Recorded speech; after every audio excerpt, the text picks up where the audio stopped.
Ika-15 araw na ng impeachment trial ni Vice President Sara Duterte. Magpapatuloy ang testimonya ng testigo mula sa Confidential Funds Audit Unit ng COA na si Sailin Del Campo. At para sa update live mula sa Senado, may express report si Mobile Journal Merimon Reyes. Merimon, ano bang aasahan natin sa paglilitis ngayong araw?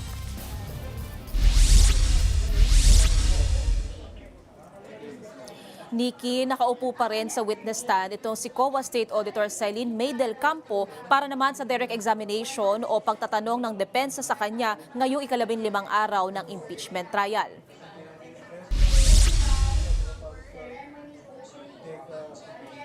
Natapos kahapon ang direct exam na prosekusyon kaya naman depensa na ang magbabato ng mga katanungan kay Del Campo ngayong araw. Maaari ring magkaroon ng redirect o recross exam mula sa dalawang panig na susundan naman ng clarificatory questions o interjection mula sa senator judges. Kahapon sa testimonya ni Del Campo, sinabi niyang marami sa mga aktibidad na nilista ng Office of the Vice President o OVP para sa liquidation nito ay hindi pwedeng paggamitan ng confidential funds ayon sa Joint Circular 2015-01.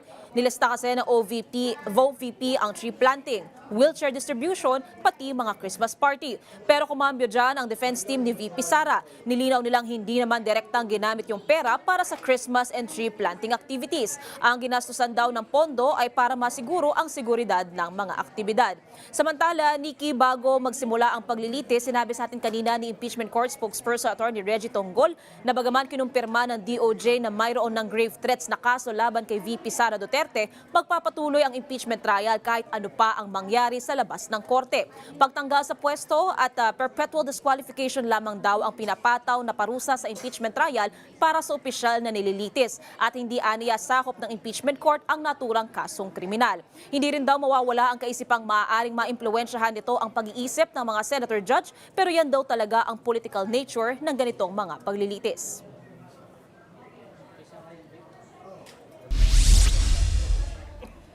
Nikki, sa ngayon ay nagpapatuloy yung cross-exam ng depensa at tinatanong ni Attorney Christine Ferrer mula sa defense itong si Auditor Del Campo kung mayroon daw bang formal na endorsement mula kay former State Auditor Roderick Wamila para sa pagpapasa ng auditing nito maging ibang mga dokumento dito kay Del Campo. Ang sinabi ni Del Campo, sa custodian daw nila, ipinasa ang mga ito, ang inassign sa kanya ay pag-audit sa mga government agencies at may logbook daw sila pagdating dito sa pagpapatuloy na compliance auditing ng COA.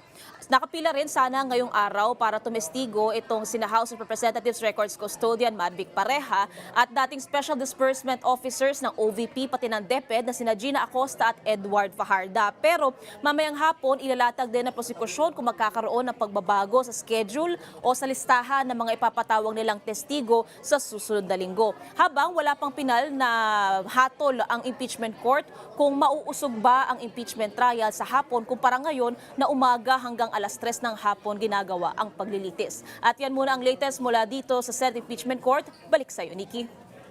Merimon, dyan ba sa Senado nakita niyong dumating si Senator Judge Loren Legarda o nasa medical leave pa rin siya?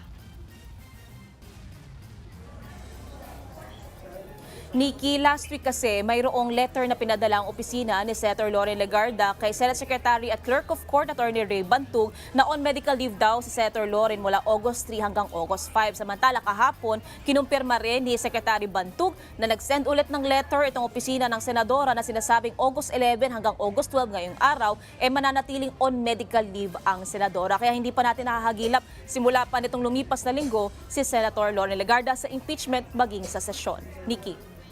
Yan ang express report ni Merimon Reyes live mula sa Senado. Mga kapatid, Nikki de Guzman po. Para sa pasada ng mga rumaratsyadang balita, mag-follow at mag-subscribe na sa social media pages ng News 5.